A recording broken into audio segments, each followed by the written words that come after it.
Hello, Your Excellency. My name is Minju Lee, and it's an honor to have an opportunity to talk to you. I'm interested in environmental problems, and I know that EU delegation is the first to use the electric car in Korea for official duties. But I assume that there will be a lot of setbacks, like installing the stations and people's perception about the electric cars. How do you think we can overcome these problems?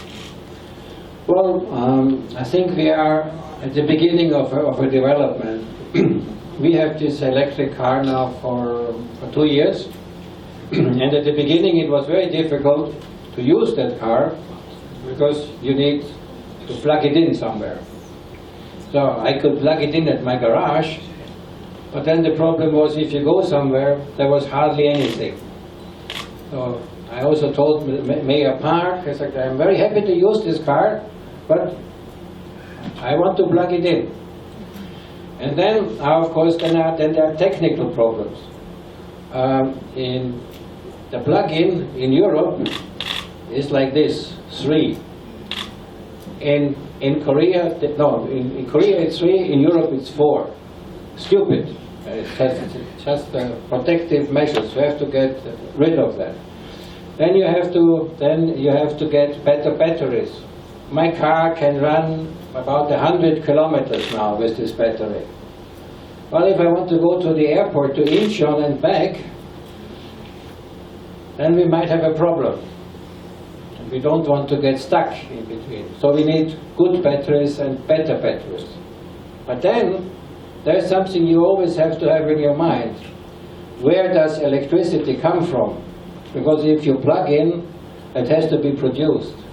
If electricity is produced, let's say, by coal, then electricity is not clean. It's terribly dirty then. So you have to figure out what kind of electricity am I buying. If it comes from, many come from nuclear plants. Well, nuclear plants are safe to a certain extent. If there is a big problem, then it gets out of hand. Remember Fukushima, remember Chernobyl, remember 3 Mile Islands. So one has to be careful what kind of energy do I put into my car. And then there's also an argument that the construction, the production of batteries is quite energy intensive, and if not done properly, damage to the environment. So in order to address all these issues, then you can convince people. They say, don't worry, it is safe, green energy which you're putting. Don't worry, the battery was built in a sustainable manner. So that will still take some time, and we are at the beginning of a technological development which is very quick. I think in 5 years' time we will be in a completely different situation than today, but I'm optimistic that it will go into the right direction.